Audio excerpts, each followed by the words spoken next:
of sci-fi radio. This station is now the ultimate power in the universe. We would be honored if you would join us.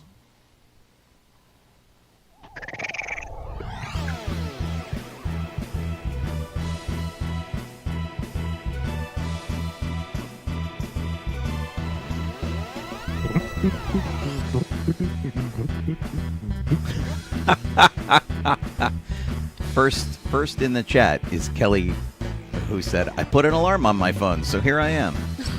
Nice. Awesome. That's awesome. Hey, everybody. It is another Thursday night. This is Docking Bay 94. I am Sean Obi-Shawn Crosby.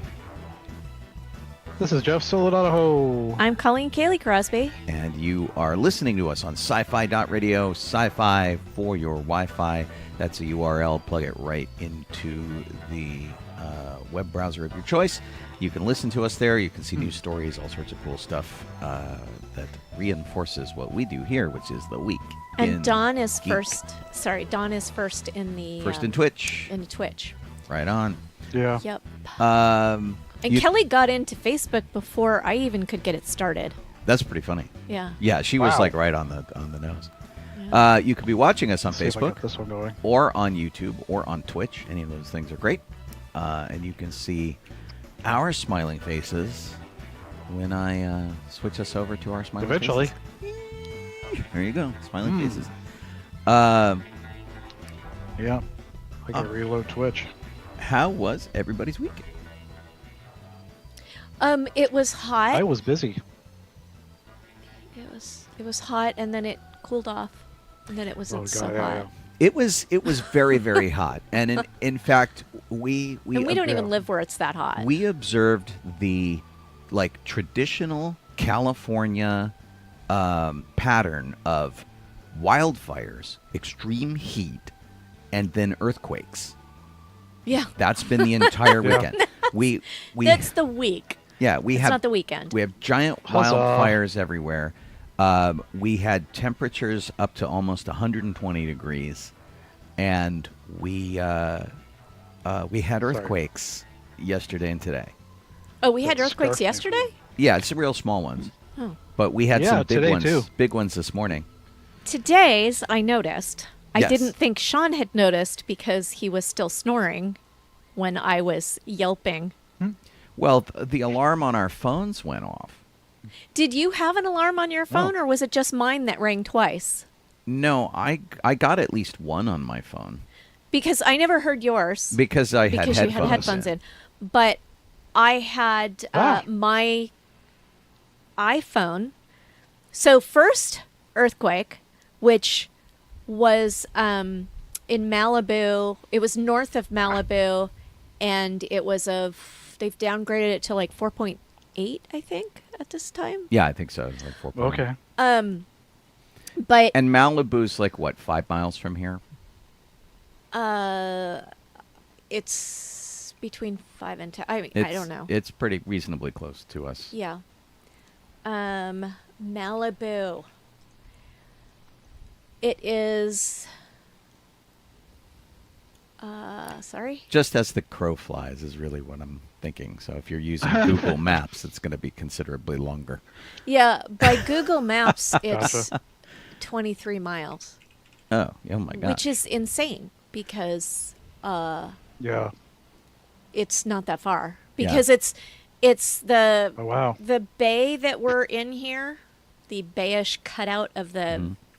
It's like this, and we're here, and Malibu's here, and like a sea. We're at the edge of the sea, and Malibu's at the top of the sea, and if you go straight across, yeah, sure, it's like 8 miles. You know, they give this really great map when you look at Google, and then you try to get the actual sort of map, and the actual map they show you is like nowhere nearly as good. But the list of earthquakes that we had recently, so we had this 4.7. It also says it was 9 miles from Thousand Oaks, which is where I used to live. It's where I went to high school. Wow. And it was there was one on the 9th that was 5 miles from Yorba Linda, which is about down where Jeff lives.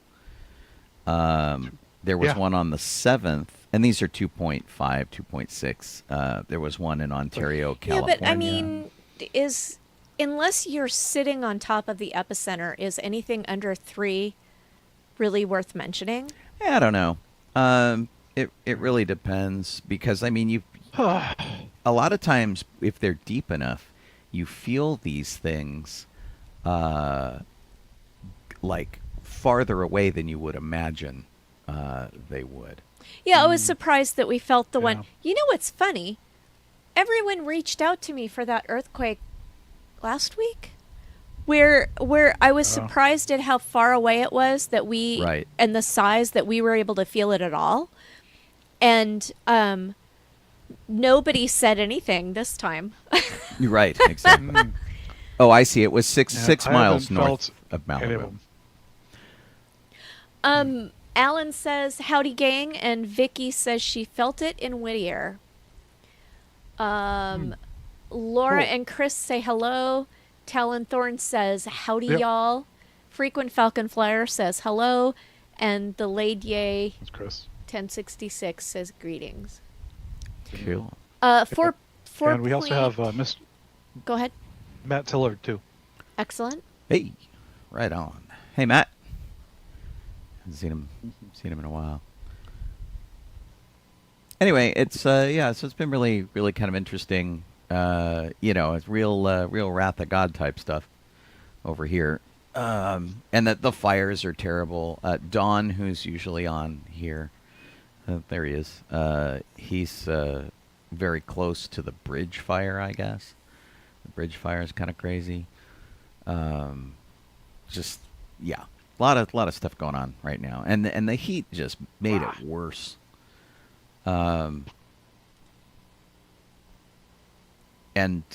Run Disney had their half marathon this weekend in the heat.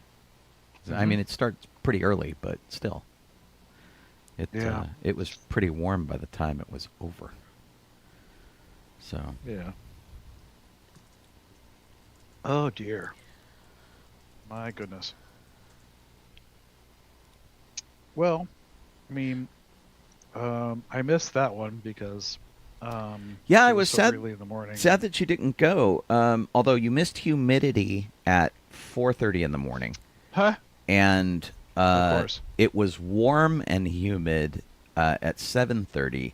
We were done by 8:30, and then I went and visited our friend Chaz in the hospital at around lunchtime, and I got out at about lunchtime, and my car was parked in the shade, and it said it was 112 degrees in the shade.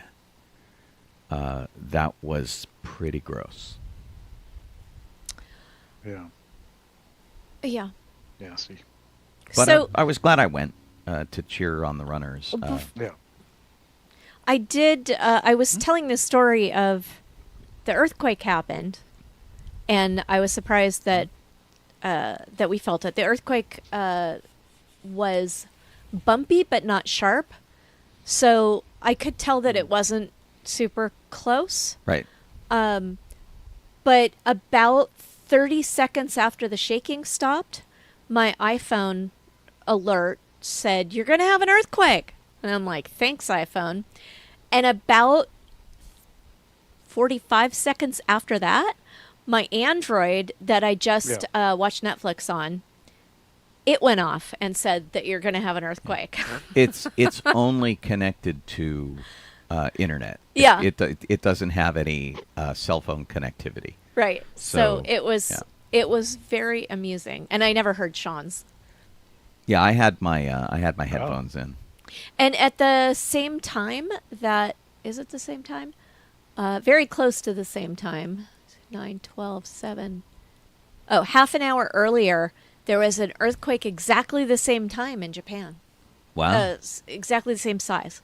Oh my goodness. That's weird. Yes. I'm sure it's not that weird. I'm sure it's, if you look at all the earthquake sizes and everything, how often they're happening. Right. Well, we have a ridiculous number of fault lines here in Southern California. So they're all kind of happening all the time, except they're mostly happening, in areas that aren't populated. And but yeah, you said that people contacted you about the one that was in Highland Park.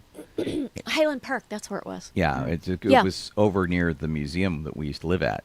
And there's a little recreational center that seemed to have been the epicenter there. And so our museum was about a half mile south of that. And but that made the news for some reason. It was all over the news. And I don't think the ones this morning made the news at all.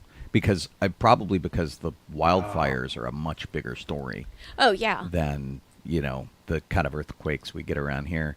And you get really, really used to them. I was talking to somebody today on the phone, Alan, in fact, if Alan's over here listening to the show. We're planning an event over at the Upland Public Library regarding ghosts. And we're going to interview an author. We're going to do this show live from there. So fingers crossed. And we're going to interview an author who's going to talk about the ghosts out there in that area.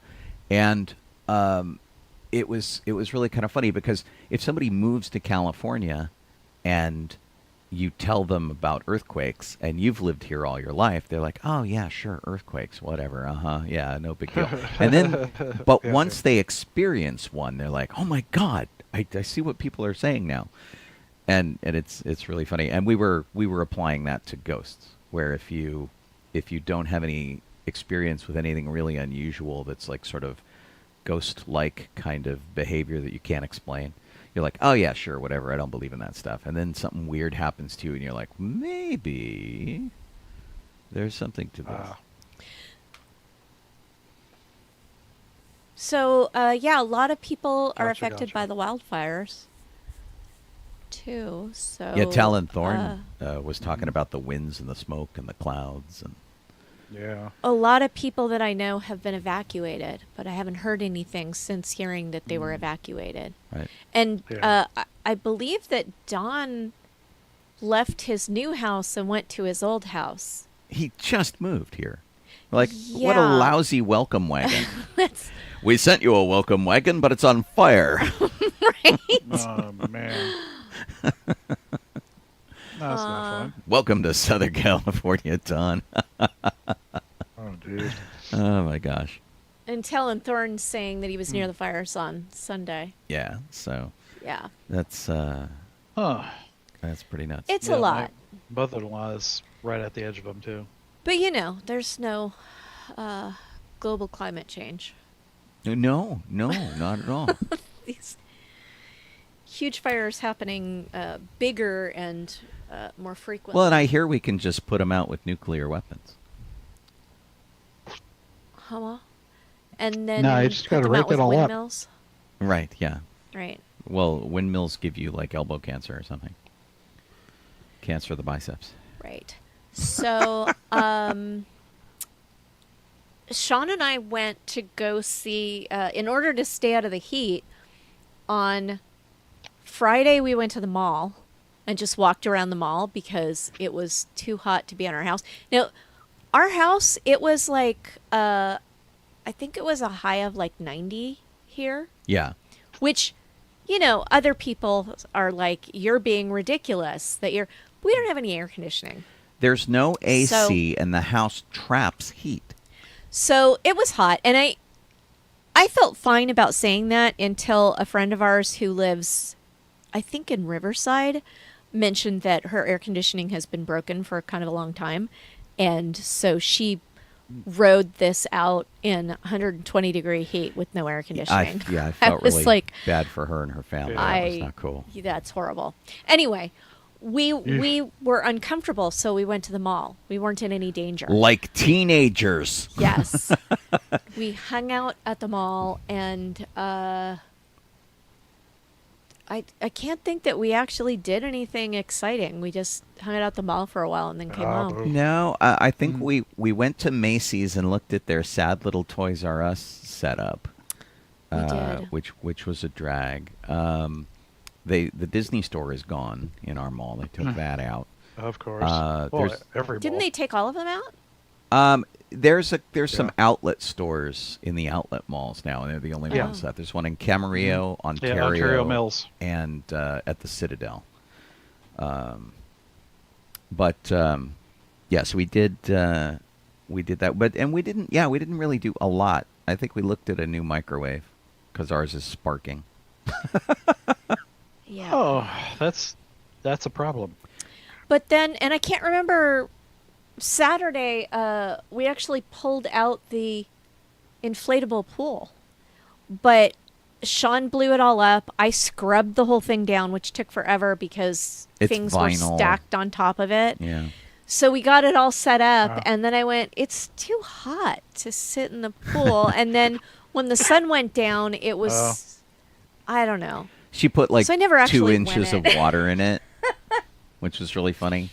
And I think you're right. I think the top level has a hole in it, maybe. Yeah. And then Sunday, we went and saw BeetleDeuce ×2. We did. Yes. It was fun.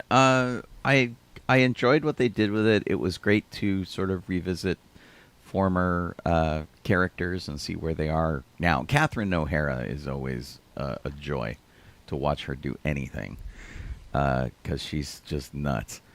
Winona Ryder was pretty good. Jenna Ortega was a nice addition to the group. And there's kind of an interesting thing that I'm trying to decide how I feel about the movie. I think I feel okay with it, which is Jeffrey Jones is sort of persona non grata in Hollywood circles because he's had sort of sex offender status for a while for things, and so he's not getting a lot of work, and a lot of people don't want him connected with the project. But of course, he was in the first Beetlejuice, and so they off his character right off the bat. Like the movie starts with him dead, and he dies in a terribly gruesome way, and of course, he's represented in the afterlife in a hysterically gruesome way, and. Oh dear. I'm kind of okay with this. Some people are kind of mad where they're like, no, they shouldn't mention him at all and don't give him, don't show his picture and don't do whatever. And I'm like, no, I'm kind of okay with it. They get him out of the way in a pretty gruesome in a very gruesome way that is actually when you see this, and I won't spoil what it is for you, but I will tell you that what happens to him is Tim Burton's greatest fear. Which is really funny. So the way he dies, which is really left field, it's really bizarre, but it's Tim Burton's greatest fear. And so they assigned it to the Jeffrey Jones character when they killed him off, which is pretty great. And I'm kind of okay with it because he's not really represented there. I don't think they used anything that wasn't in the first movie that they had to pay him for. I don't think he's making any money off of it. And they had Eugene Levy come in and do the voice when he talks. So it's Jeffrey Jones didn't get hired to talk. He's not reprising the character. So I'd like to hear what you guys think about it, if you've seen it or when you see it. Jeff, see how you feel about it. I'm kind of okay with it because I don't feel it really glorified him and I don't think they shortchanged him in the way that Crispin Glover got shortchanged in Back to the Future 2, where they basically took a special effects mask they made of him, made makeup to slap on another actor to pretend it's him. They didn't even do that. So, in fact, they used claymation to represent him at one point, and I thought that was clever. So, nice. Yeah, so I thought it was pretty cool. And so I hope, I'd love to know what you guys think. And so when you do see the movie, shoot us a note, let us know, talk in the chat during one of the weeks, and see how you think about it. Because we live in a time where we're talking about, trying to separate an artist from art. And, of course, J.K. Rowling comes to mind as the big problem with that. This is a kind of a minor case of that. But it didn't stop me from enjoying the film at all. I didn't dwell on it while watching the movie. And were you glad, Colleen, that we watched the first one before we saw it?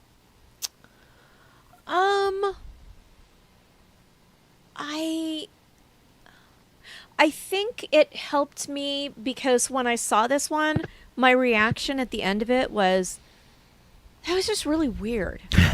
and if I hadn't, like, since I had just watched the first one, I said, that was really weird, but a lot like the first one. Right. So it, it was fine. I liked it, but you don't actually need to see the first one. I think you need to know the basic premise of the first one, but that's it. Right. Like, you need to know about Lydia and like how she started seeing ghosts, and that Beetlejuice is in the afterlife. Yeah, and that you need to say his name 3 times, and then you can say him 3 times again to make him go back. Yeah, so it's pretty good. But if you do see the movie before you go, the first one, before you go see the second one, there are lots of little in-jokes and references to the first movie. I won't call them Easter eggs exactly. But yeah, I guess that's true. Yeah, and I appreciated that because it was so fresh in my mind that I'm like, oh, look at that, oh, look at that, oh, look at that. But not in a, super distracting way. It was just kind of a cool way. Yeah, I think you're right. It probably enhanced it, but it wouldn't be like, there are movies that I've seen where I've said, thank goodness I watched the previous movie because I would be lost in this. You won't be lost, but it can only enhance your experience if you get a chance to see it before. Totally.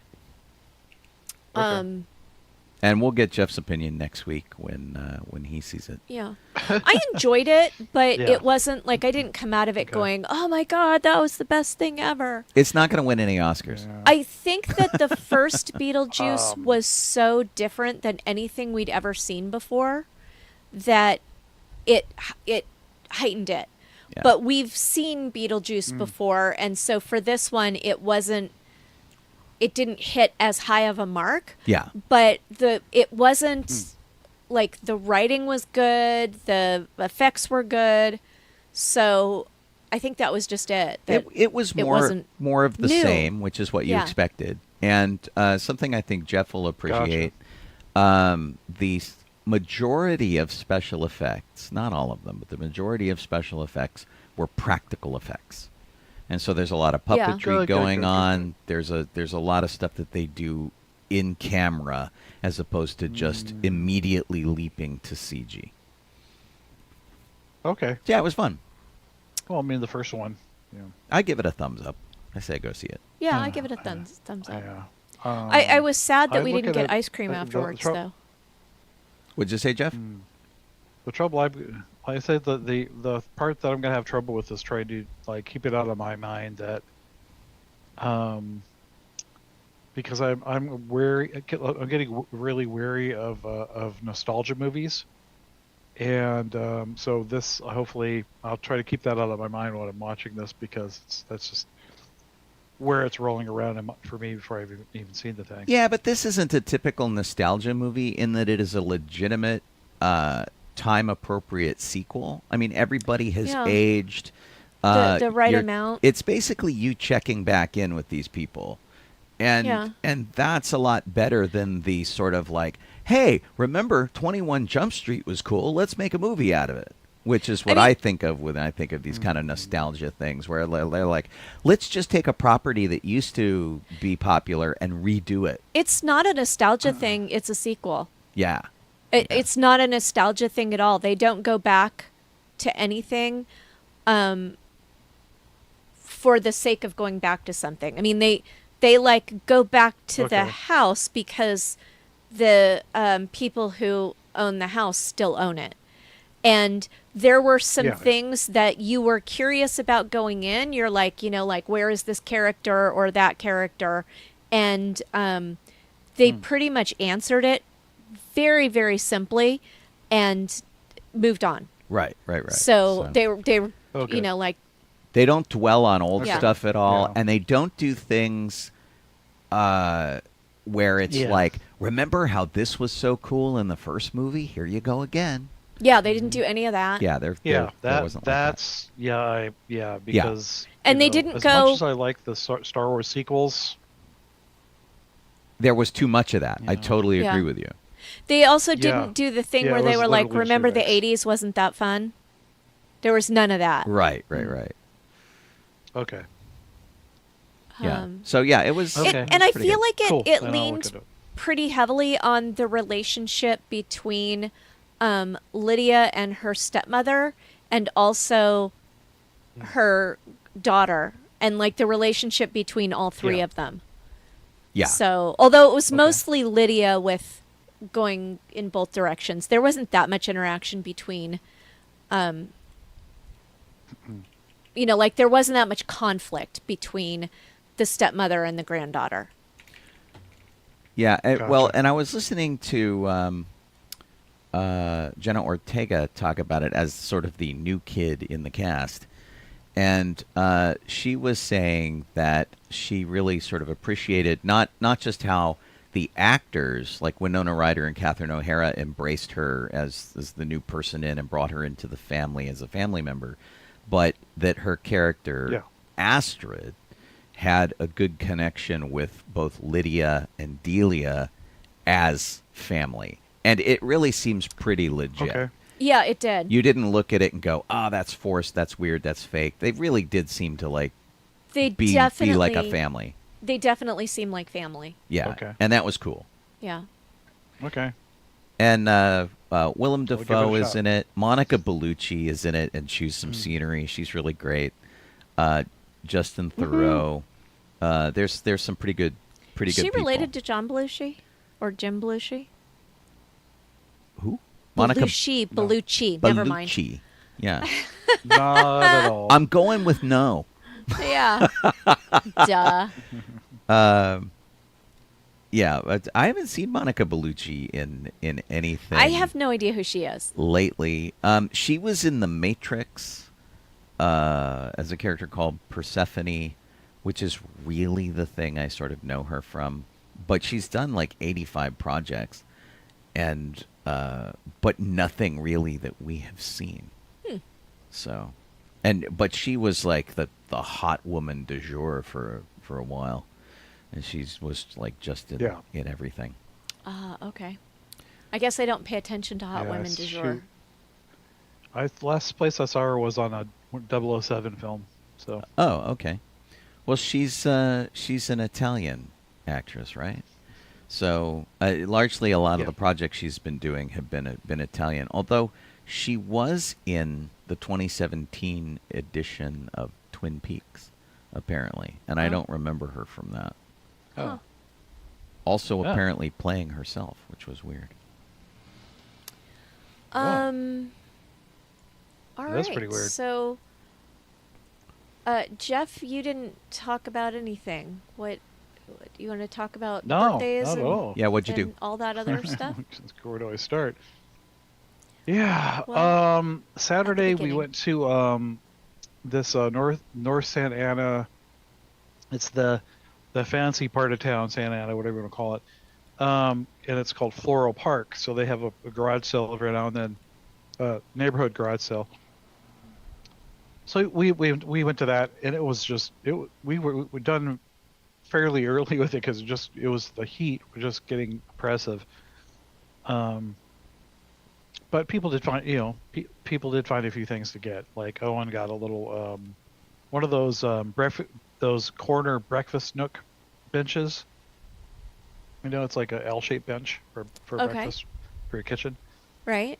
And then we got like a someone was selling a I want to say a Tiffany floor lamp, but I'm not sure if that's what it's called. But yeah, and we got that, and then Rosie got some picnic set and on and on. So that was fun, and then we all went off to the Burnt Umber Coffee House again, and had some coffee and such, and hung around and talked and such. Cool. But I'm not sure if that's what it's called. yeah, But of course, that was Saturday, so we went home. On Sunday, I don't remember what the heck we did. I think we were recovering from the heat. On Monday, we went on. It was Owen's birthday, so we went. went to the Black Bear Diner and shopping and such, and then Owen came over, and then we celebrated birthdays that night at our house. So it was pretty much celebrating my birthday and Owen's birthday. And it was like a sort of a potluck, I guess. Okay. And then the actual birthday, my actual birthday on Tuesday, I went to Disneyland and met up with Sean and Aubrey and Kevin, Sparrow and Christina all went and went around. We got there earlier, and so we got to go on a bunch of rides, and Sparrow and I got on a bunch of rides and had food and whatnot. So we ended up getting about 13 or 14 experiences. And That's a lot. You did a lot of stuff before I made it there. Yeah. That was fun. And that's mainly about it, really. Yeah. Cool. Yeah, I ended up going back Yeah. to do Space Mountain and Star Tours after you left because I was over there and just sort of walked on the rides. There was like no line, which was is always the best way to do that. Yeah, Star Tours was pretty short. Yeah, it was 5 minutes. It just said 5. Yeah, we felt bad about missing Tiki Day, and we kept going back and forth on whether to go, but it just seemed like it was going to be so much hotter in Anaheim, and I'm kind of glad that we missed it, although it would have been fun to hang out with everybody. Yeah. Well, tiki torches, and that's how it felt. Those torches. Right. That you're in a tiki torch. Well, at least everybody was hot. trying to do like tropical wear. Okay, Laura's asking if there's no show tonight. So where are we not showing up, Laura? I don't know. Maybe she specifically says Colleen no show tonight, so maybe I'm not showing. Well, I think she's sending us PMs. Oh, really? Yes. So. Okay. Because we're on. I know that we're on Twitch. So yeah, I'm watching it on Twitch where she posted Colleen no show tonight. That's weird. Maybe she's don't know watching. if we're Oh, on you the know radio what? Or not, but did this go down? Facebook went wonky, but I think it's still there. yeah.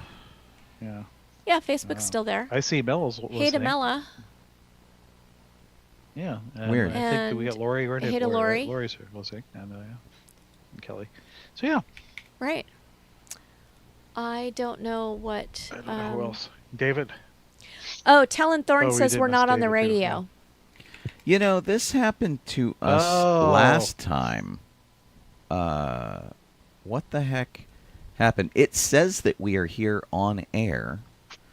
And Budala says we're not on sci-fi.radio. Although, right. Well, I'm restarting. He's spelling that. sci-fi.radio wrong. Right, that's the TV channel. We are definitely not on the TV channel. No.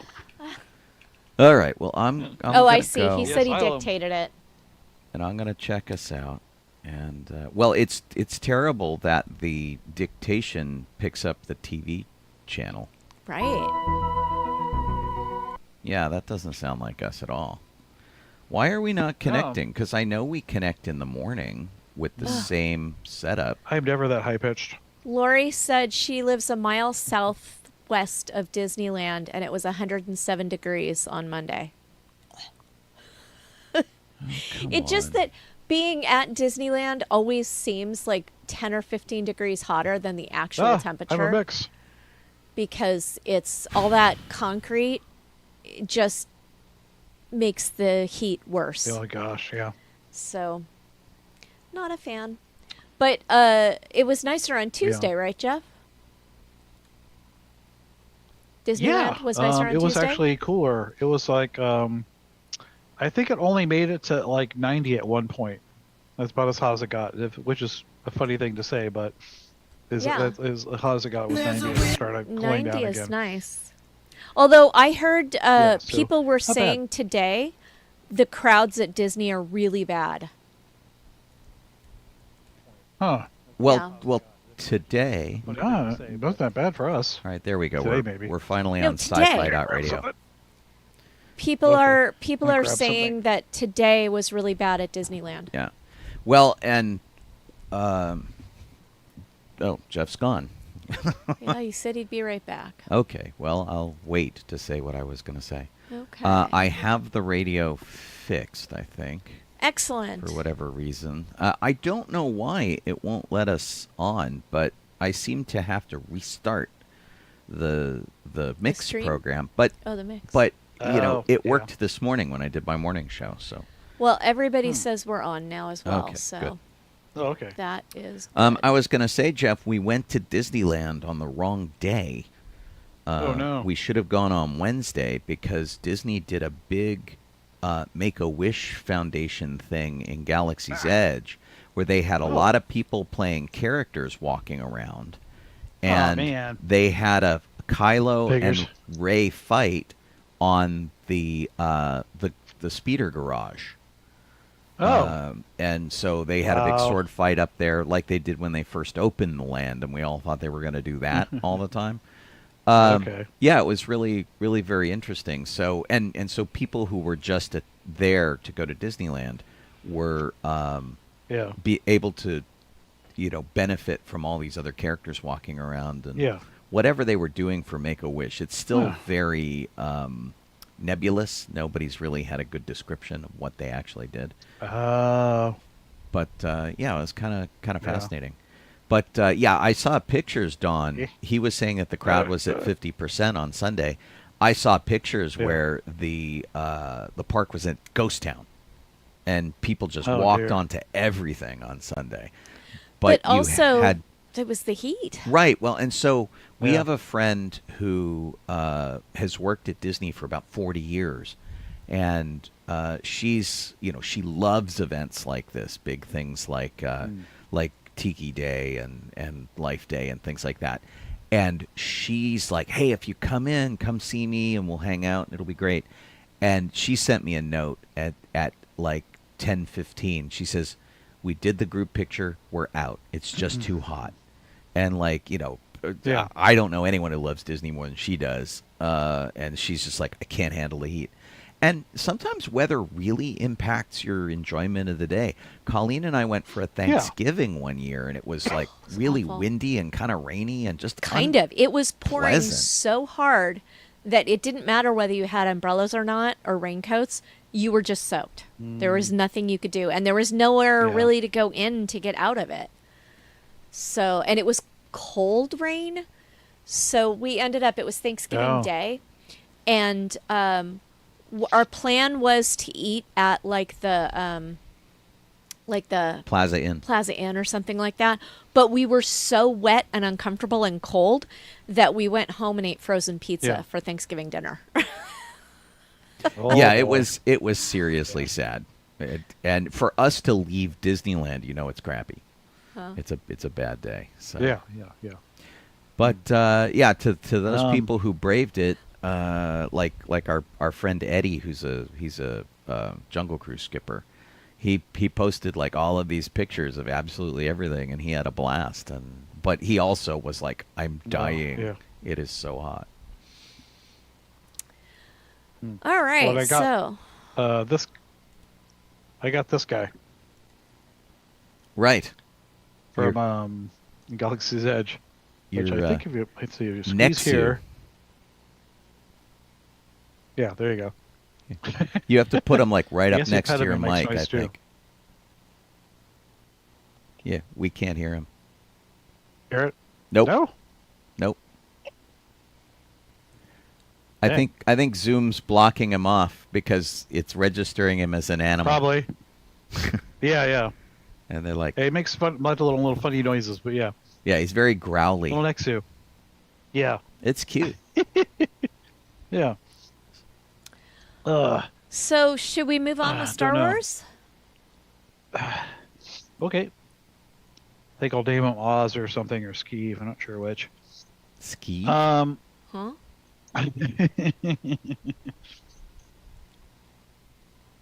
Let's see here. Star Wars. Okay. First of the list, September 11th, 1934 is when Ian Abercrombie was born. For Star Wars, he was the voice of Palpatine, aka Sidious, for the Clone Wars, the film they cobbled together, and the series itself too. But if anybody out there happened to watch a Army of Darkness, he was the wise man. Oh, cool. So, and geez, 184 credits, so he's got a lot of credits. He was in Addams Family and usually Values. on camera. Yeah, he did a lot of stuff. Yeah. And it's weird that they chose him for the Emperor, because they eventually just went back to Ian McDermott at one point, and then they went to Sam Witwer, I think, to do the Emperor. They like went through 3 different Emperors. Really, really bizarre. Yeah. But he was Palpatine and Sidious in various games too, for the Clone Wars. Yeah. Republic Heroes, and yeah. Yeah, he's got a So, lot of credits. That's very cool. He's a lot of credits. My goodness. Sweet. But I just remember him being the one, who's the wise, cloaked wise man from Army of Darkness. Right. Yeah. Sweet. Yeah. But yeah, good gravy. Next up, we have, if my computer cooperates, September 9th, 1937. That's when Archie Goodwin was born, and he worked on the original run of Star Wars at Marvel Comics as a writer. He took over for the guy who was doing it. But yes, he was doing the original run. And he also worked at like EC Comics and Marvel and DC. He was everywhere. Harvey Comics for stuff like that. Yeah, and he was a perpetual name on the comic book covers. Yeah. For writing, and yes. he even wrote heavy metal. and he also worked with Al Williamson. So like Archie Goodwin wrote good stories, and Al Williamson did amazing art. And the two of them together were like sort of my favorite Star Wars combination, because the early years of Star Wars looked really kind of weird, and all the characters were like kind of like bulked out, and it was very strange. But not Archie Goodwin, Al Williamson did like legit characters that looked like the actors you expected to see and stuff. And so with the good stories that Goodwin was doing, yeah, that's my favorite. Yeah, totally. Let's see here, and the next thing on the list is that was the birthdays we had on the list. The next thing is the actual history part. September 8th, 1977. Vader made a cameo on, which is always a weird thing, and I always like break it up because it's weird. The Wacko Saturday Morning Preview and other good stuff special on CBS. I think the Wacko Saturday Preview thing was where they were teasing all the cool things coming up, and I love that it said that he made a Camaro. And in our notes, it was a typo. And I'm like, a Camaro? There was a Toyota. There was a Star Wars Toyota. I'm like, there was a Camaro that Darth Vader made? That's really pretty funny. And if you want to, I think you can... It's a lot of work. You can find this thing, which I think was hosted... Does anybody remember Marty Allen? Who was like the host, really weird-looking comedian. So I'm going to show you a picture from this special with Darth Vader. It's like Marty Allen looks a little disturbed. Wow. Yeah. That's definitely weird. That's awesome. Hi, Eric. I know I've seen him in some other stuff though. So Vader? no, well, yeah, of course. But Marty. Oh yeah, completely. And actually, this picture here, this guy looks like Charles Fleischer in this picture. A little bit, yeah, doesn't Oh, he? it is. It says Charles Fleischer. He led the Wacko That should be gang, him. apparently. That's cool. The voice of Roger Rabbit, right there, man. That's really cool. Yeah. What's going on here? There it goes. Yeah, I want to look up. Was looking at Marty, and he only has 27 credits for acting. Well, yeah, he was largely a stand-up comedian. Yeah. So, you know, Yeah. they only grabbed him when they needed a weird-looking guy. Yeah. Soupy Exactly. Soupy Sales was in Oh, this man. special too. Jim Backus, Carol Burnett, Jonathan Harris from Lost in Space, and Gary Owens. Okay. Fun. Of course. Let's see. Well, yeah. Surprisingly, he was in like the Super Mario Super Show, but he was not one of the Mario brothers, and I would think he would have been. Just stick a mustache on him, but Right. wasn't. I mean, he does Weird. very much look like that. yeah. Let's see here. I need to go to the next thing, which is September 12th, 1977. Burger Chef had the first Star Wars fast food premium promo with 4 poster giveaways. Even had a commercial. Well- that would have like C3PO and R2D2, you know, with holding the posters in some sort of cantina-esque setting. Yeah, and Burger Chef was essentially, here we go. It was essentially Burger King, and the posters that they have here were kind of like quick and dirty. Like they like to do Leroy Neiman posters as giveaways, usually of sports figures and stuff. And these had that same kind of vibe. Like Tarkin doesn't really look very much like Tarkin. It's like the little pictures they came with, like when you would get like the big set of the movies, Yeah. Well, and what's funny is that like DVD or whatever. this style of art is the same kind of style, and especially like the text and stuff that's on it is very much like the Trapper Keepers we used to have, the notebooks and stuff. And yeah, so there were 4 of these posters. We had Vader. This is Luke. This is Chewbacca. And that's that Han Solo looks more like you than Harrison Ford, Jeff. That's pretty funny. And of course, R2 and 3PO get lumped together there. And now, what's really interesting about this, if I can geek out here for a minute, if you look at this poster, this was taken from various reference materials that they were given, and very often like black and white pictures. And so, if you notice, C-3PO does not have a silver leg, and R2-D2 doesn't have a lot of the blue markings on his body that he should have, like the control arms, the tool arms the up arms that above come the out and vents and stuff, stuff. Yeah. And so like this used to confuse the crap out of us when we were kids, because it was just it was like, what happened? And then if you look in the here, I'll get rid of us in the picture. Oops, no, wrong one. Hang. There we go. If you look in the lowest corner of this thing, R2 has the blue colored stuff in the painting. So the artist knew every other picture of R2, and there's 3 pictures of R2. The 2 bottom ones have the colored arms. The top one doesn't. So, I mean, this artist was in a hurry.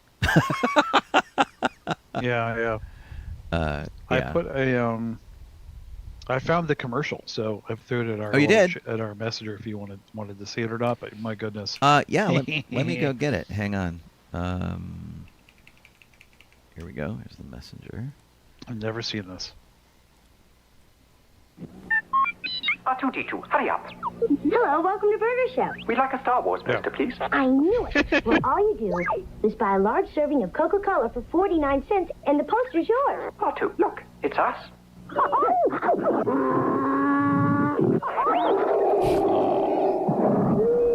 Who is that girl at the counter? R2. She looks familiar, doesn't she? She looks like one of the characters from Charlie and the Chocolate Factory. Posters only at Burger Chef. Oh Violet yeah, Bick. kinda. R2-D2, hurry up. Get a Did better look look a at little her. bit Hello, like her, welcome to Burger the Chef. Chewy We'd like a Girl Star mom, Wars poster, please. I knew it. right? Maybe. The one that She looks like Violet Beauregard. yeah, Violet Beauregard. The one that Turns was, into a blueberry. yeah. Interesting. Oh, it could be. Well, all you do I have to look that up, by golly. Funny. Alrighty. Yeah. Yeah, I loved At our last. those posters. I thought they were cool. Yeah, I is buy a know. large serving of Coca-Cola. They're quick and dirty, you know. Oh yeah, completely. Well, and like Leroy Neiman, I didn't realize Leroy Neiman was this well-respected artist because all of his posters looked crummy and fast. But they showed the dynamics of sports, you know. And I'm like, look up Leroy Neiman if you don't know who he is, and you know, it was weird for sure. I know. Oh, I'm back on here, aren't I? Okay. Last bit of history. The last bit here. September 11th, 2010. That's when the Clone Wars weekend kicked off at Zeum in San Francisco Kids Museum. Hey, I was there. I was doing Jedi training at that event. Actually, it was kind of like a long weekend because I think the Friday before that, and in fact, I just posted this on my Facebook page. The Friday before that, I had been at Lucasfilm up at the Presidio, and George Lucas, nice guy that he is, bussed in all the Boys and Girls Club members from Oakland and San Francisco. So they had hundreds of kids. ILM built me a little stage, and I stood on the stage, and I did lightsaber training with the help of all the Jedi from the Rebel Legion, the local Rebel Legion. And then we left there, and George came out. He hung out with us. It was really cool. If you're a 49ers fan, John Singletary was there. And he was the coach of the 49ers and a football player. And he came over because he wanted to hang out with Yoda, because I had the Yoda puppet at the time. And then we went down into the city and across from Market Street. What's the big market that's down on the Embarcadero, Colleen? Where it the ferry building. The ferry building. So it was kind of near the ferry building, and it's a big cylindrical kids museum. It's very hands-on, and if you ever see, and in fact, here I'll go get this real quick because it's easy. If you go over to my Facebook page and look at my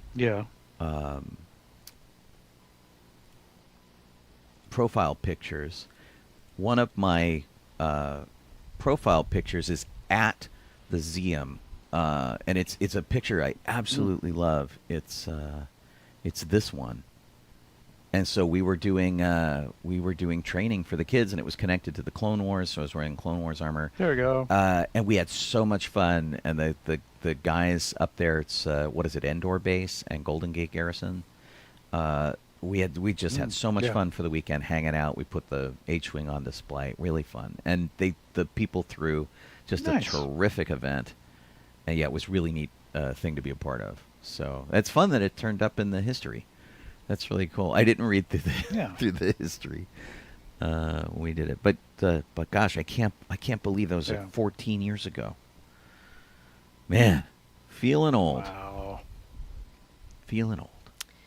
All right. Lucasfilm has been sued over Rogue One's use of Peter Cushing as Grand Moff Tarkin, and the odd thing is, they're not being sued by the estate of Peter Cushing, which they got permission from to use. They're being sued by London-based film company Tyburn Film Productions. And I think it's because they say they had the right to do that or something. So what I understand from having looked into this earlier, apparently Peter Cushing signed a deal with them, like in 1971 or something, where they could represent him in media. Yeah. His estate apparently doesn't know anything about it, because it certainly didn't come up when they said, "Why, sure, you can use Peter Cushing in your Rogue One movie. That sounds terrific." And Yeah. the thing that gets me, and I don't think this guy has much of a case, but it'll be interesting because this isn't a case of like AI or using his likeness or anything like that. That's not even what this is about. This is about a business deal that was signed many, many years ago, and the fact that it took them 8 years to file this lawsuit after the movie came out. Oh, good grief. So it's like somebody was going through their paperwork and went, "Holy crap, we have this thing for Peter Cushing, and we could probably make some money off of this." Yeah. It apparently the the judicial system over in the UK isn't very optimistic that this guy's going to get anything. We'll have to, but it's purely a contract dispute. It has nothing to do with the fact that they created him in CG and all the kind of complications that involve. Because right now, of course, we're all fighting over AI rights and that kind of thing. Doesn't even involve that. Oh, yeah. It is just purely, hey, you used Craziness. a guy whom we're supposed to make money off of. And that's where this came from. Disney might cough up some cash just to make it go away, because doing court stuff in England is difficult. I don't know if you remember the case where Shepperton Studios, which was the guy who molded the original Stormtrooper armor, he didn't sculpt it, he didn't create it, he didn't design it. He just made the copies of it for the movie. The plastic copies of it. He still had his molds, and 30 years later, he started making and selling Stormtrooper suits, and made a big deal about it, going, "I've got the original Stormtrooper armor. Buy it from me. $2,000 a suit, whatever." And so Lucas took him to court, and he won in the United States. Who said, "Yes, you own the intellectual property here, and he cannot sell this in the United States." And he lost in the UK, and it was like some weird technicality where it's an art piece, and therefore he's making an art piece that's not real armor, and you can't sue him on that ground. Whatever it was really like weird and strange. So Shepperton Studios, I think it's Andrew Ainsworth, who's the guy who runs that. He can sell all he wants in Europe. He cannot sell anything in the United States. Which is like really weird. So trying to apply the American legal system, which of course Disney would know really well, to the British legal system might be complicated enough that they just go, "Here's a bunch of money, get off our back." I could totally see them doing that. So I would think that they would not want to set a precedent like that, but they probably have in the past, so it's already been set. Yeah. Ewan McGregor got a star on the Walk of Fame today, and lots of great pictures came out of that one. They did, and the presentation was actually kind of nice. And what was really very funny is that he's like, "I don't know what it takes to get this kind of thing, but Lucasfilm and Disney did it. I'm really grateful they did, and they were very very cool about it." He's in front of the El Capitan Theater. He's right by Carrie Fisher, which makes him super happy.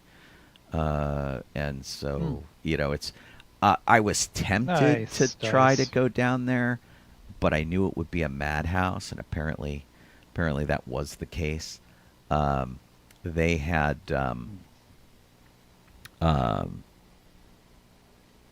brain melting. Anakin came out Yeah. to talk on his behalf. Hayden Christensen Yeah. spoke on behalf of his friend, and working together, and they like became very close, as you would imagine, having to do all the scenes together in Star Wars. And Mike Mills spoke, who directed Ewan McGregor in a romantic comedy from 2010. But Yeah. I'm looking for some of these pictures. They're not in our article. It was adorable exactly how large his family is, and Yeah. he called all of them out, which was really great. And he's like, "This is my daughter. She's gonna do this. This is my other daughter. She's gonna do that. This is my little boy. We don't know what he's gonna do yet, because he's like,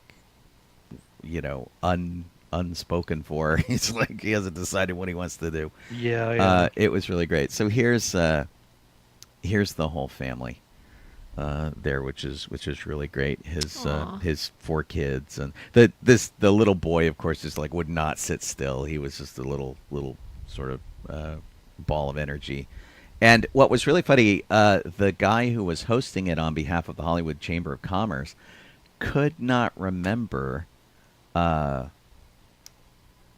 McGregor's wife's name, which was super funny. Uh-oh. And so like and he's like, I'm gonna let you talk about her. And so he had to Ewan McGregor had to go. And of course, my favorite actress, who's Mary Elizabeth Winstead, and she's my wife, which is really funny.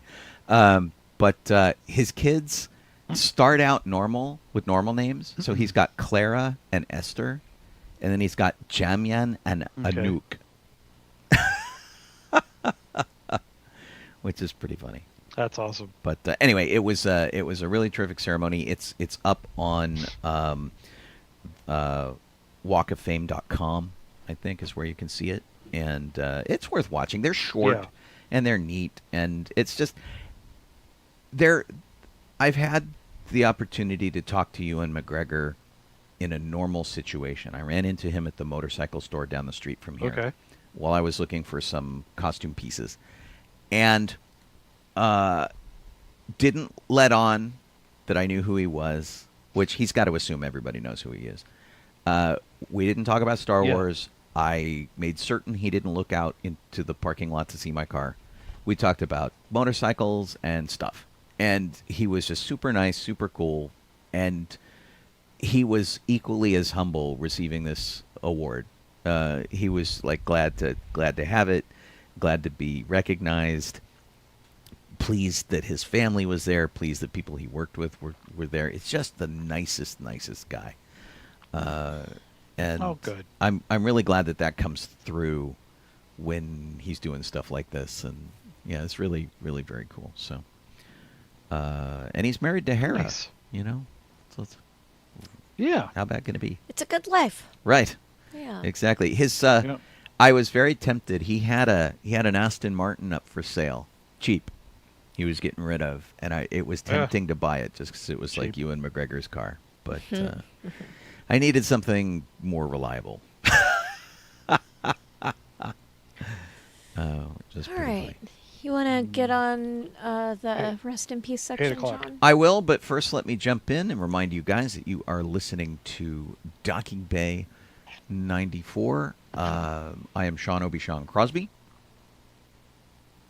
Just Donoho. I'm Colleen Kaylee Crosby. And we are currently on sci-fi.radio. Finally, I got to figure out what's up with that. It's really bizarre. You could be watching us on Facebook or on Twitch or on YouTube. Any of those things are cool. Thanks to Kit for doing all our memes and stuff and links and things in our control document here. Very grateful to her for doing that. Sort of the silent partner in the show. And yeah, thanks for hanging out with us, all you guys over on the chat. We appreciate all your comments and stuff. Yeah, today or this week, I guess, was sort of like a big one. we had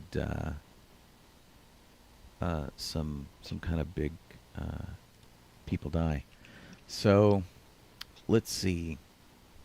Sergio Mendes passed away at the age of 83. He was the guy who basically popularized the bossa nova outside of Brazil, and his music is still played all over the place. He's been married to the same woman for quite a long time, and so he sort of leaves her behind and all of his kids and things like that. He was performing as late as November of last year in Paris and London and Barcelona and all that kind of stuff. And but he got long COVID and has been fighting that for a while. So probably died from complications of that, even though no official cause of death was announced. But Herb Albert and people like that are offering their condolences to his loss. And you've heard Sergio Mendes music, whether you know it or not. So very sad to hear of his passing. At the age of 86, Herbie Flowers passed away. He was rock bassist, and he did stuff with David Bowie and Elton John and Paul McCartney. Probably best known for the very prominent bass line in Walk on the Wild Side by Lou Reed, British musician who just has decades and decades under his belt. And, as if Walk on the Wild Side wasn't enough, he also played on Space Oddity, Major Tom, which was very cool for David Bowie. Oh. So sad to hear of his passing. At the age of 52, John Cassaday was a science artist and also a comic book artist. He worked on Astonishing X-Men. He did some Star Wars comic stuff and things like that. And he went into the ICU rather suddenly and passed kind of suddenly. So it's kind of like a big surprise. But he worked on Teen Titans, X-Men, Alpha Flight, Union Jack, Gen 13, Superman, Batman, the Hulk. I mean, that's a lot of titles. He's a really prolific guy. Frankie Beverly passed away. He was a soul singer who had his own group. He started as a cappella guy doing doo-wop, and then he was in Philly, but his sound just didn't fit in Philly, so he left and he came out to L.A., formed a group called Maze, and did like 19 albums. Absolutely kind of crazy career. If you're an R&B fan, you totally know him. Peter Renaday passed away. He was a voice actor who played Master Splinter in the Teenage Mutant Ninja Turtles. He was 89 years old, and he did it in the original cartoon series for Teenage Mutant Ninja Turtles. And okay.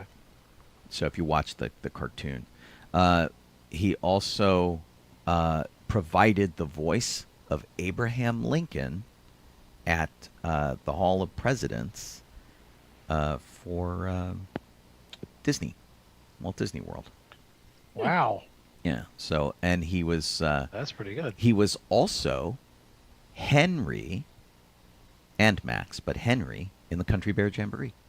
Nice. Yeah. So you've been listening to man. his voice all your life.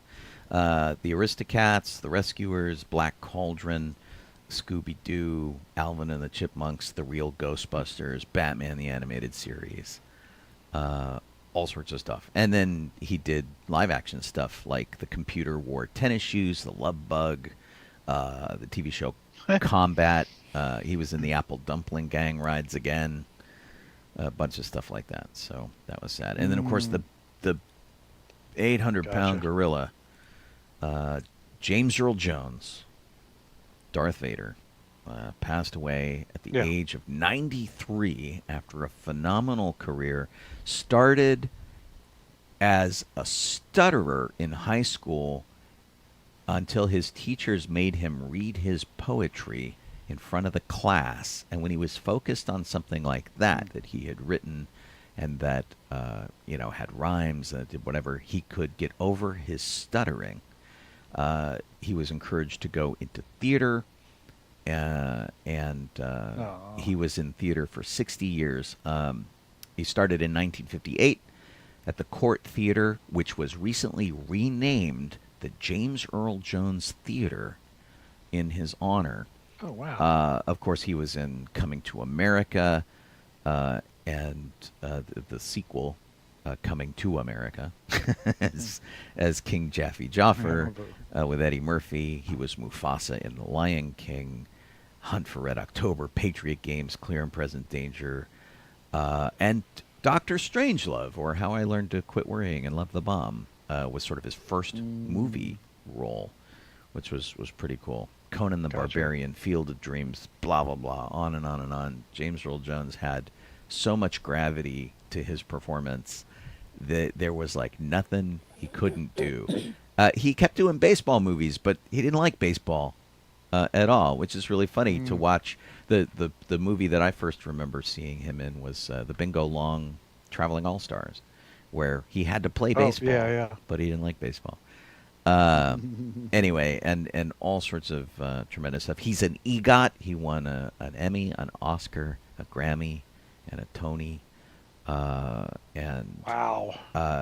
And for my money, if you want to see like the real James Earl Jones, go watch the Big Bang Theory episode where he ding-dong ditches Carrie Fisher. That's the best. So it's really sad news. James Earl Jones did something very interesting. Knowing that he was reaching the end of his life, he sold his voice to Disney. And Matthew Wood and some other companies who specialize in AI have captured his voice, and they can use James Earl Jones as Darth Vader in perpetuity with his blessing. They paid for the privilege, of course, but James Earl Jones will continue to be Darth Vader forever. It's kind of cool. Wow. Yeah. Jeff, what do you want to talk about? I'll cover two things, although the one thing isn't on the list anymore because it was last week. But it's the teaser trailer was released the other day for Wolfman, which is the latest in the Blumhouse reimagining of the classic Universal monsters.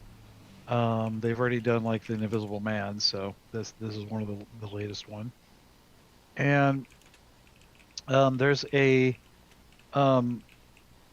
was a reveal. So if you watch the trailer, the Wolfman doesn't really show up in the trailer. It's more like his arm shows up in the trailer, So you don't really get to see what he looks like. But Universal, I think, decided that they had all their chickens counted, and decided to have someone in the werewolf costume, as it were, that they're using, appear on a little stage at Hollywood Horror Nights, Universal. Mm-hmm. And it looks just awful. It's terrible. And I know you sent me that video, Jeff, but I found a photograph. Okay. And it's bad. Oh, man. It's really, really bad. Yeah. And honestly, I don't know. And Maybe it looks even better in the video, but this is just terrible. So this is the Wolfman. Yeah. And Wow. I don't. Yeah. I can only hope that this I remember is. someone posting that. I can only hope that this is mid transformation, right? Like, Yeah, he's you would not think, full wouldn't you? Wolfman. I mean, it's slightly doesn't have all the detail, but that's what it looks like. Right. When And, did the oh, first dear. Wolfman movie come out? Like 1953, or is it earlier? Budala says that looks more like Grip 40s. Hook from Harry Potter. Grimhook? Yeah, I guess. Grip Hook. It Grip was, Hook. I it guess. was like the I guess. it was like so. the late 40s or something, and it was Lon Chaney Jr., I believe. Yeah. But it didn't look all that one didn't look too spectacular either. It just looked like they put hair on his face or something. Gave him sort of a different nose. So it's not like they're this is right. Not great. Like the original was something spectacular, but I mean come on. Well, and my point in asking when the movie came out for the original Wolfman, which turns out to be 1941. Yeah. Okay. Local orders. So this guy, that was what, 83 years ago or something. Something like that. Yeah. So doesn't this Wolfman look 83 years old to you? You look like an 83-year-old guy. No, it looks like an At least, 83-year-old costume, though. Yeah, it's really terrible. Yeah. Oh, Oh my gosh. Someone had posted something about this when I first saw the picture, and I was like, well, it's really good to see Clint Howard getting work again. You know what? It was pretty good. I would forgive this if it really were Clint Yes. Howard. Me too. God, I think it was Leannikin, whatever. I think who posted that or someone. Oh, really? But, That's funny. God, it's I can't just remember. it's just terrible. So funny. Just terrible. Yeah, it was so bad. Yeah. I mean, oh my God. I don't know what to say. I mean, it was just when I first saw that, I'm like, that's not a good look. That's not. I know they have made a lot of Wolfman movies over the years. Oh yeah. And it's I feel like there are certain traditions that need to be observed. And just for giggles, and we've had some great Wolfmen over the years, and like American Werewolf in London and stuff. It was like absolutely amazing. That was the best one. This was the original Wolfman, and I can see Yeah. that they want to distance themselves from this. Exactly. Which honestly, he's just a few steps removed from Chewbacca, and I get it. But what they're doing really doesn't look like a Wolfman at all. I just No. like I said, maybe I'm not really sure what they're going with. Well, I will. Whoops, wrong screen. I will say what I do, what I have seen of Halloween Horror Nights, and I haven't been to Universal, but looking at their coverage, they will do multiple instances of a character, like if the character has a long history and you go through a maze, you will encounter the character several times in different looks from the different movies that they were in. And I know somebody who's playing a character right now who is one of many of these characters in the same maze, that because they all they have slightly different looks. And so, I mean, I can only hope that you go into the Wolfman maze and he gets more wolfy as you go through it, and this is like a middle option. Yeah. I'm hoping that this really is just not the werewolf we're getting, and it's like an old werewolf that bites the new guy. Right. I'm This is not hoping the that's what's werewolf happening you're here. looking for. Yeah, it's just because boy, that's All right, so moving along. Dug-a-dum, I wanted to make note that the Emmy Awards, the 76th Emmy Awards, are this Sunday, September 15th, but that the Creative Emmy Awards happen before the main Emmy Awards, and those took place on, I believe, 2 days, but on September 7th, Shauna Tripsick was awarded with an Emmy for costume design for her work in the Star Wars universe. Ahsoka. Yeah, and her Okay. work in Ahsoka. And she won the award for Outstanding Fantasy Sci-Fi Costumes. And this was awarded posthumously because she died last October. Yeah, it was sort of a very sudden passing, Yeah. which was kind of a bummer. But we're so glad that she was acknowledged, and I hope her family appreciates it. And it was pretty cool. Shogun apparently won a whole bunch of stuff, which is kind of interesting. And Oh yeah, the new one. and Silent Hill Ascension got some stuff. I'm just looking at like the geeky stuff in an article from sci-fi.radio. They're going to show highlights from this on Saturday, so we'll see how much of this Okay. they show. And one guy that's not on this list here that I think deserves a little bit of acknowledgement because his show was just amazing was our friend Brian Kessinger, who is he's a Disney artist, and he does a whole bunch of his own projects and stuff, which are really terrific. And he's probably known. You see his art all over the internet because he does the Calvin and Hobbes Kylo Ren crossovers, and he does little Kylo Ren art in the Calvin and Hobbes style. But he worked on character design, for which he got an individual Emmy award for Blue-Eyed Samurai. And if you haven't seen the Blue-Eyed Samurai, you should totally check it out. It's very adult, I'll warn you now, but it's really well done. They did a lot of terrific research. They made sure that they cast Asians as Asians, which is good. And just the whole authenticity of it. They work really hard to get it, and the story's pretty terrific. And I kind of want to see this thing get more seasons because they set it up as a multi-season show, and I'd like very much to see that happen. So, but I'm so glad that Brian got acknowledged for that. It was just really cool, and Me too. I want more of this. It says that Blue-Eyed Samurai won the Primetime Creative Arts Emmy Award for Outstanding Animated Program, but it also won 3 juried awards. So that was. Did you mention the other two? I who didn't. Got it? No, because they weren't in my list. So Brian Kessinger was honored for character design. Production design went to Toby Wilson, and storyboarding went to Ryan O'Loughlin. Cool. Yeah, it's really pretty stunning artwork. I've got a little piece up here in the background.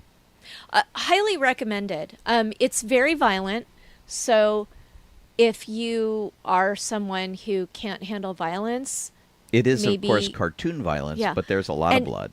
And I could handle it. So, and I know some people are like, "Oh, if Colleen can handle it, then I can." Right. So, if you are one of those people, then definitely watch this because the beauty of the animation far outweighs all of the gore. Yeah, the story is pretty cool. There's a little sex in it.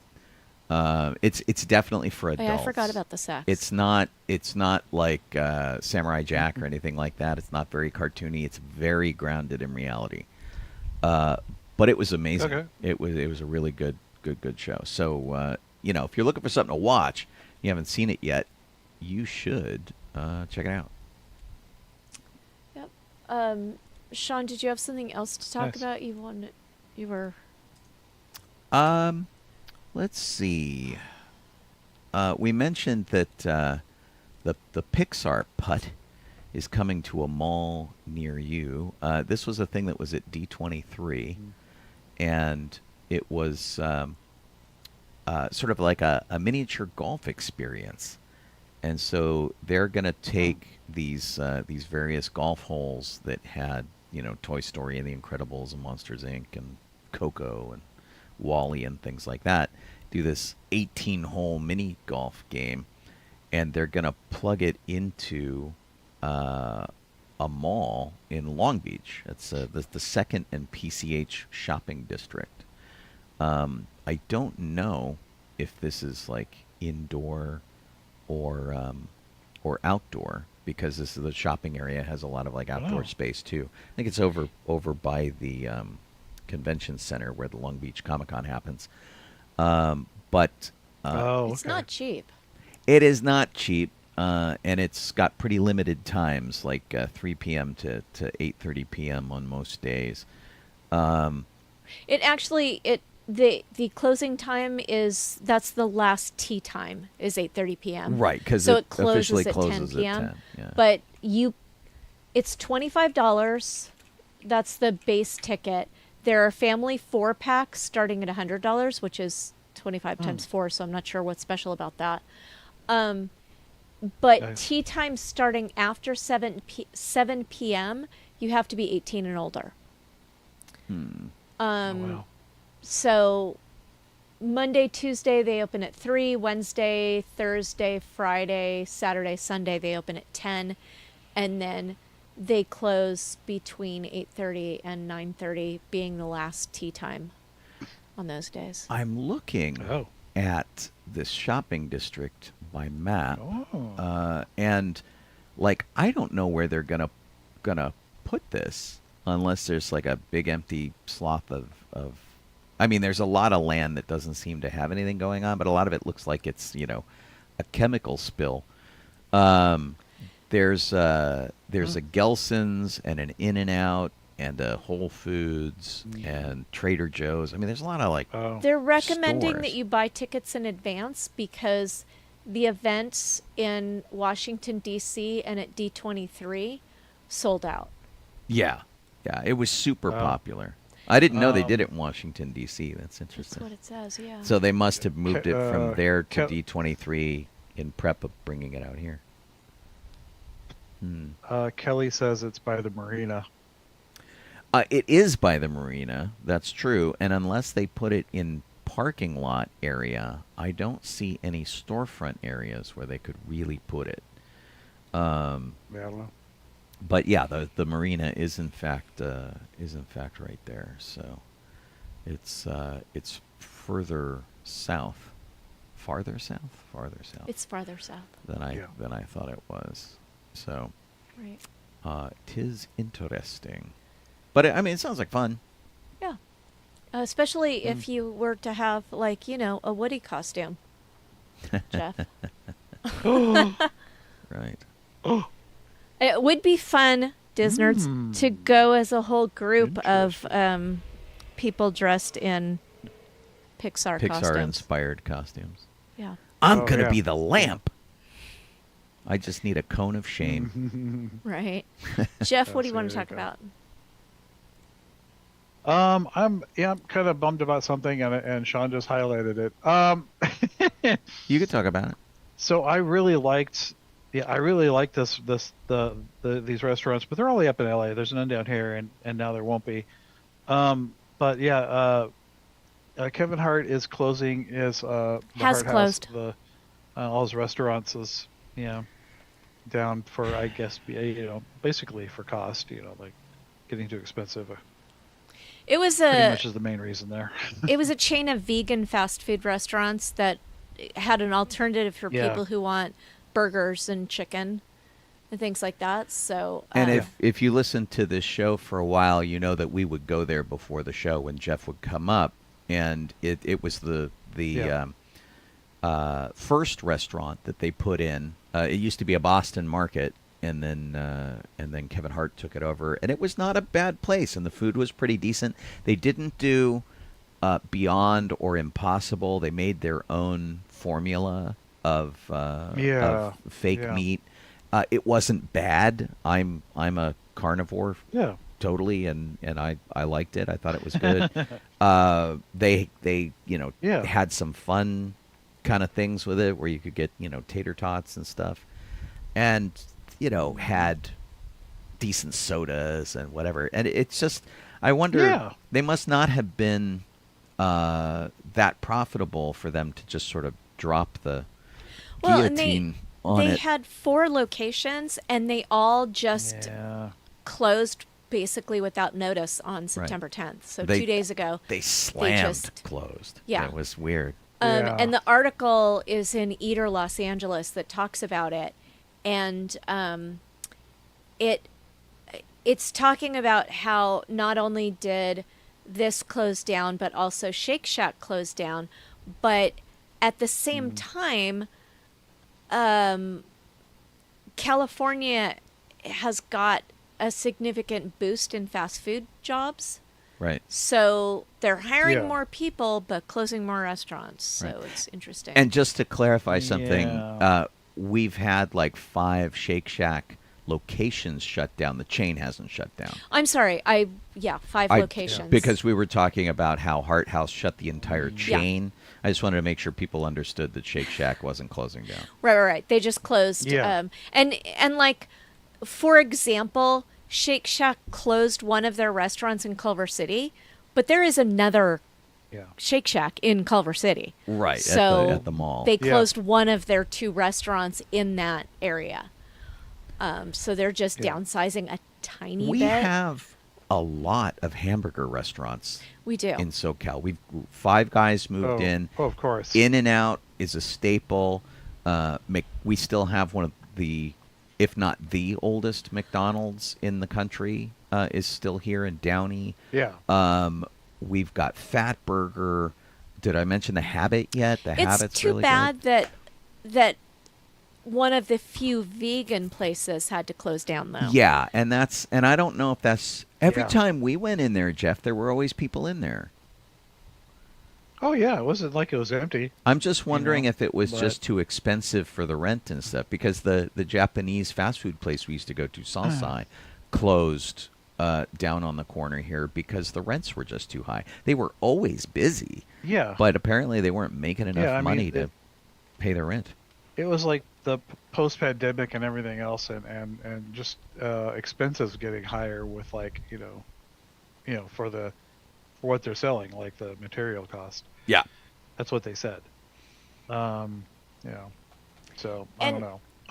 It was definitely weird. At least I've got a few places here, so Right. that I can go to. So Well, and we have, if you want to drive a little bit, we have a Veggie Grill, and we've got a couple of other places that you can get stuff Veggie at. Grill's really good. yep. And it's just a little farther to the south. It's not as convenient as Heart House was, because Heart House was Yeah. like 2 miles from here. Really No, easy. not even 2 miles. Seems like it wasn't even Yeah. 2 miles. It was super close. Yeah, we have Loving Hut and Nice Burger, and then I think Rutabagas is still around. But I haven't been to Rutabagas, but I've been to the other 2, and they're pretty decent. Rutabagas just makes me miss Fuddruckers. Well, sticking on the theme of food, Walt Disney World has some Halloween treats that are really fun that I just wanted to bring up. There's just 4 of them in somebody's one of these travel sites posted some of these little cakes they could find around at I think they're all in Disney Springs. Sean, do you want to Okay. bring up the picture? of Yeah, those? let me grab that here. The first one is called Amorette's Wilting Rose. It's a chocolate biscuit with dark chocolate mousse and raspberry sauce, and it seriously looks like a rose that has been dipped in something black, like if it were singed or something like that. It's kind of neat. And then there's the one that stood out to me, why I wanted to talk about it, and that's because at Amorette's Patisserie they're also selling a Madame Leota Petite Cake, which is layers of chocolate chiffon cake, caramel mousse, crushed pretzels, and it's a little Madame Leota's table with a little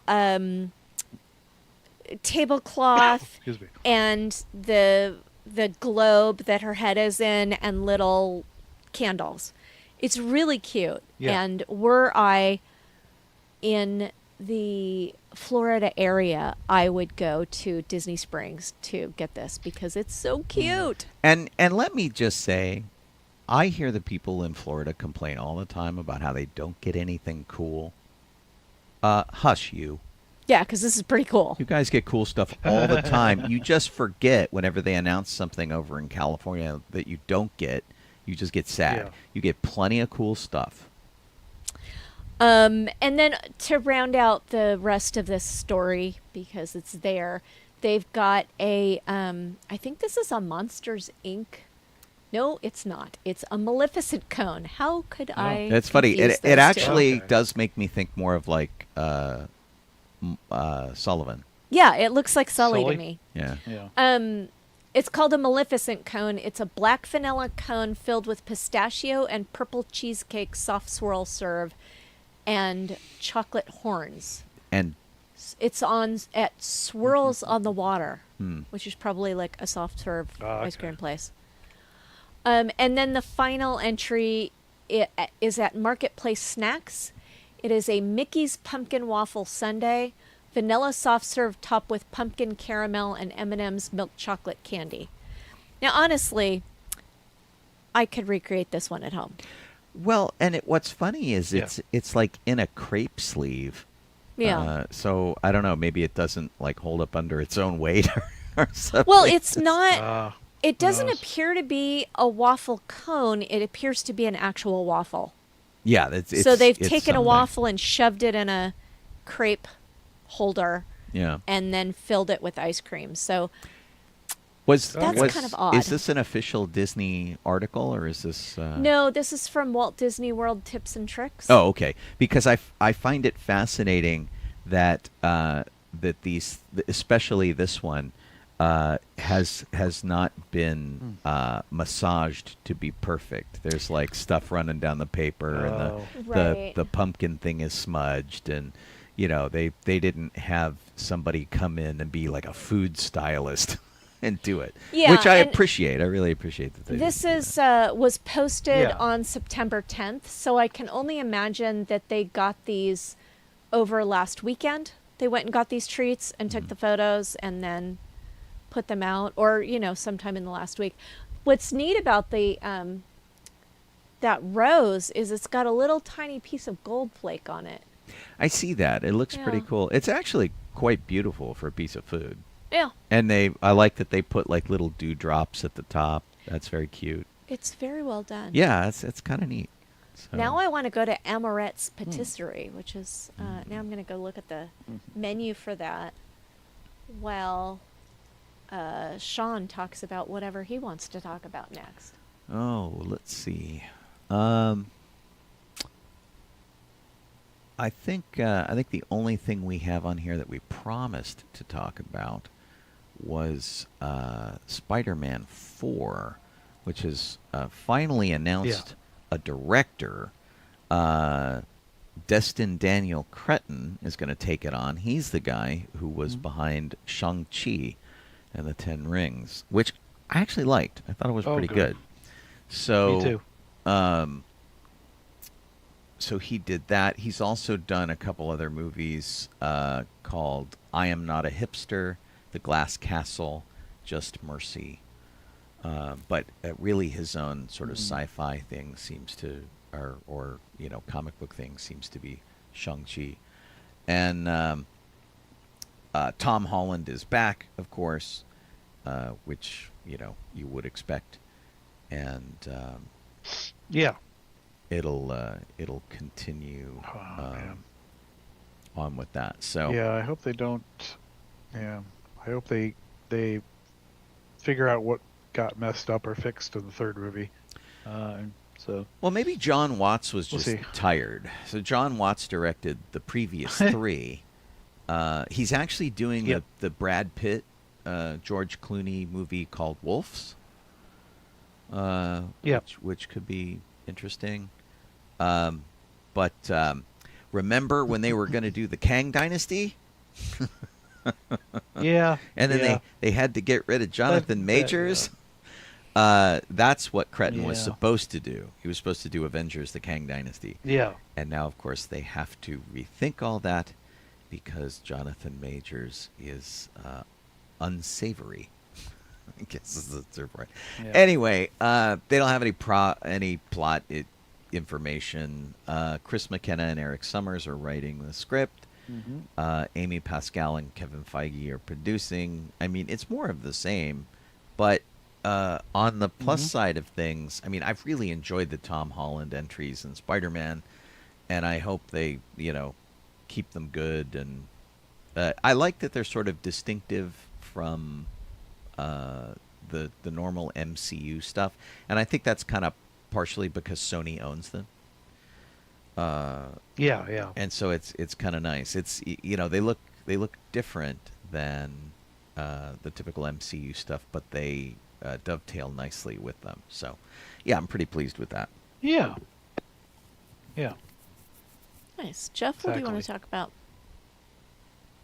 about? I'm going to talk about San Pedro High School. And while they were digging trenches and at the high school, which I assume was because they were doing a little bit of more construction for it, they found fossils that were about 9 million years old for the whales of the time, fish, megalodon sharks, and such. When they literally when they had I guess the Natural History Museum came out, and there's been going. Also, he said sea turtles, sea mammals, and shorebirds and stuff, whatever as well. Maybe not quite as old, but yeah, it was all in this little area that they were digging. I don't think we should be super surprised by that, because Los Angeles is home to the La Brea tar pits, which contains all sorts of deceased animals, and well, it's tar. It's likely made of deceased animals. Yeah. But yeah, I mean, what's funny is we have a friend who lives just a couple of blocks from this school, and I wonder how. Wonder what's under his house. Well, and that's actually what we were talking about. Is they've done some construction around his house and found some stuff on the surface, but they've never dug deep. So he could have some really interesting stuff down there. And of course, this is right on the coastline. So where all of these houses are in San Pedro, this used to be underwater. So yeah, no surprise that all of this stuff is in there. Yeah. Sediment. It's pretty neat. Pretty cool. I love when they do stuff, and I hope some of this can be preserved. And I hope, since it's a high school, I hope they kind of take the opportunity to do something a little educational with it. I mean, it'd be amazing if they're just going to put a building right there to take it and glass in the floor and let you just look at all of that stuff while you're walking over it. That'd be pretty cool. It'd be kind of amazing, wouldn't it? Yeah. So we were talking about the Emmy Awards earlier, and we missed talking about something important that happened at the Creative Emmys, and that was that a musical duo won an Emmy for it was Benj Pasek and Justin Paul won an Emmy for Outstanding Original Music and Lyrics for their song Which of the Pickwick Triplets Did It? From Only Murders in the Building, which is a really fun song. Oh. But what that did was made them the 20th and 21st individuals to achieve EGOT status. And if you don't know what an EGOT is, it's someone who gets an Emmy, Grammy, what's the O? Oscar. Duh. Oscar and Tony. Yeah. Yeah. So that's pretty amazing. And usually when you go and you look at the list of people who have received the EGOT, it's all names that you know. Right. So I think there's like 2 people on the list that I can't bring to mind right away what they've done. So these 2 men, I don't really know them, but I feel like in the future we will continue to hear great things about them. And they'll continue to do amazing creative stuff. Yeah, and if that's another one of those shows that if you haven't watched it yet, it's on Hulu. It's Steve Martin. Yeah. And Martin Short, and what's her name? I'm gonna blank on her name now. The singer, Selena Gomez. Demi Lovato. No. Oh, Selena Gomez. Yeah, sorry. And so, yeah. it's really fun and kind of stupid and just goofball mystery. It's very Scooby-Doo, and I absolutely adore it. We just started watching the 4th season, which they're dropping an episode a week, which is tedious. Like, just give us the whole thing. Something that I'd also like to say about Benj and Justin is that they, on Wikipedia, they list all of the EGOT winners, and they list what year they got each of their awards, what year they got the EGOT, and what the year span was in the time that they got their first award to the time that they got their last award. And these two gentlemen have the smallest gap by far. They've got 7 years, and the next closest is 12 years. And that was done by John Legend. Interesting. And they don't list here what people, like what they got it for, because that would be hard to do in a chart. Sure. Yeah. But yeah, you guys should definitely all watch Murders in the Building because it's really good. And Sean and I are watching. The new season just dropped. It's on Hulu. You can watch it through Disney Plus now, which is very weird.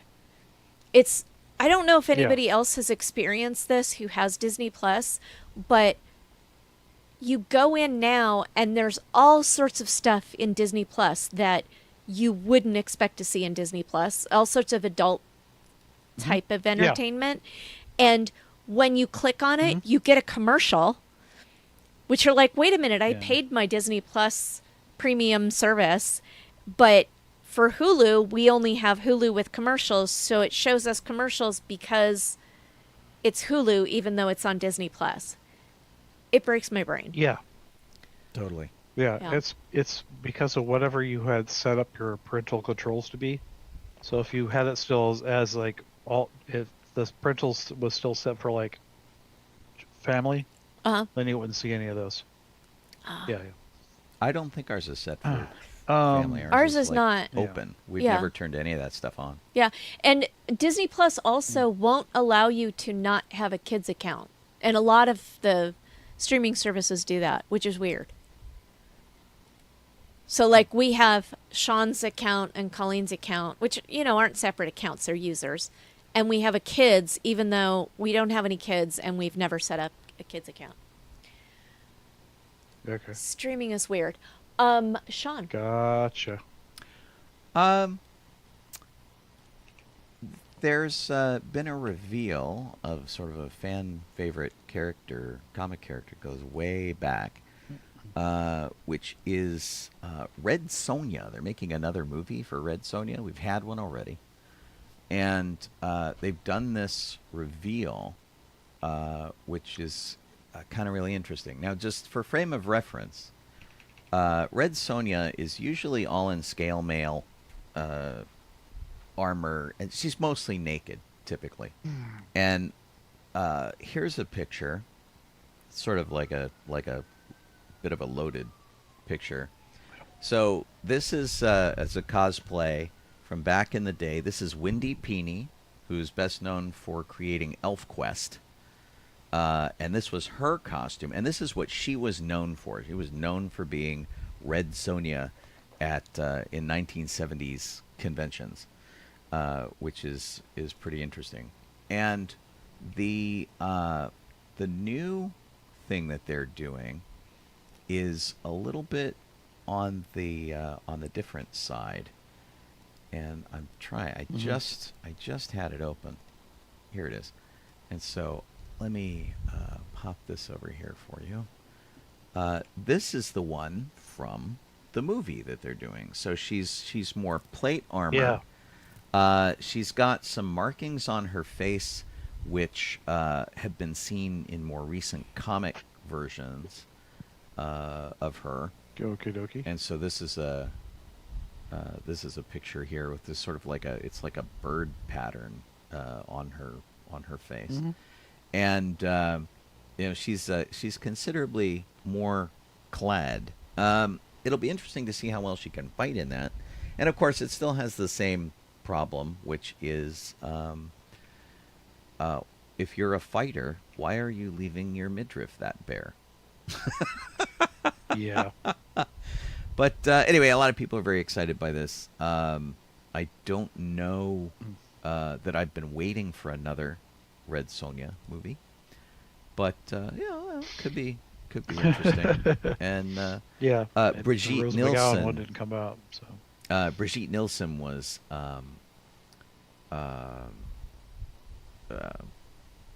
Red Sonja before. This is Matilda Lutz, who is taking on the role. So we'll have to see. Gotcha. There's a picture of her outside of the costume, and she just looks like a nice person. She's like this little blonde. Oh yeah. Like, hey, there you go. Yeah. Which is really very funny. So yeah, we'll see how it shapes up. It's interesting that they're going with an actress who is not like Brigitte Nielsen was, the typical kind of buxom babe kind of build. She's definitely more athletic here. So yeah, it should be an interesting thing. And if you like your sword and sorcery, you might be waiting for this movie. Jeff, what do you want to talk about?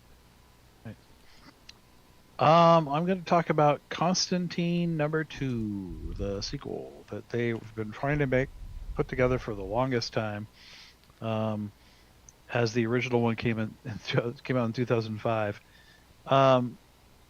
So apparently the script is finished. Akiva Goldsman was one of the writers.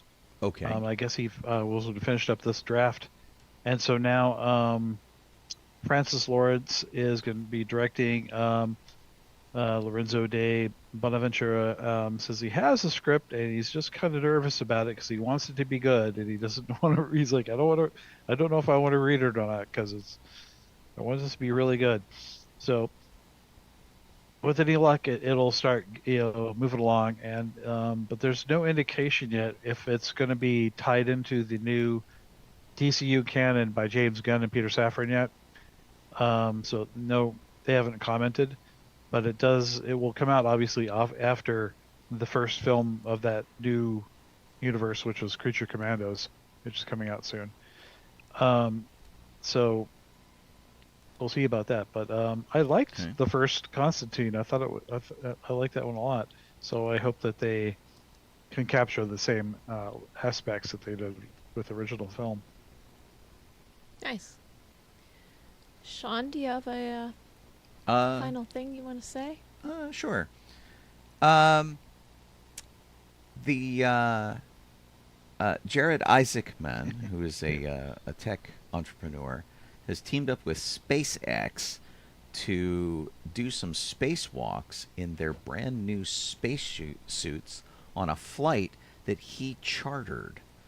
So basically, he paid to get launched into space, and for the privilege of being a guinea pig in their spacesuits. Apparently, it went well, and basically, popped out the top hatch, hung out after a while, and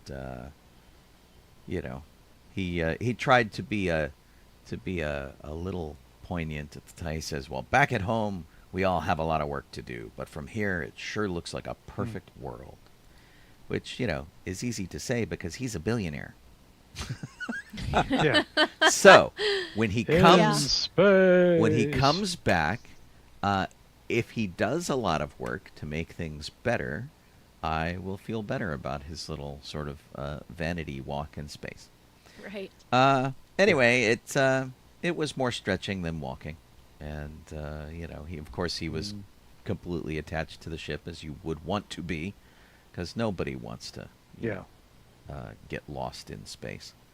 But Yeah. at least somebody's doing it, and I guess the billionaires have the money. So we'll see how it shakes out.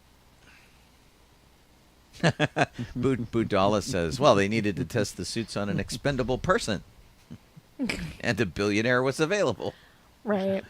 And willing to pay for the privilege, I'm sure, is really what it boils down to. But I'm glad that the space program is proceeding. It's unfortunate that all the billionaires get all the credit for it, because there's so many people working so hard. Like SpaceX, it's not Elon Musk. It's everybody else who's doing the heavy lifting on all that stuff. So it's not like Elon Musk designed the rocket. He threw some money at it. So, I appreciate the people who work really hard to get these things into space. And it looks like they're going to have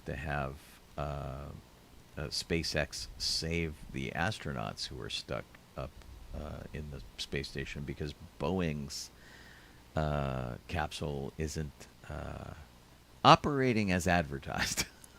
So, Yikes. Ooh. yeah, we'll see how that shakes out. They're still up there, floating in their tin can. That's okay, though. It's Gotcha. The International Space Station is set for people to get stuck up there. They have provisions, and it's fine. So they'll get there just fine. All right. What else we got? Anything? Well, there's 4 minutes left. Oh. So I wasn't sure if you wanted to wrap up in those 4 minutes, or if you want to... Well, what are we doing this weekend? Anybody got any interesting stuff happening? So Saturday morning, so Friday night, I'm going to be going to the Perception Studio Live thing in Long Beach. Right. And I can see that with the kids. And then on Saturday morning, there's the I guess they're calling it like a Comic-Con or something, but it's at the Orange Public Library. And I'm going to be there with the Ghostbuster group, go see Ghostbusters. That's Saturday?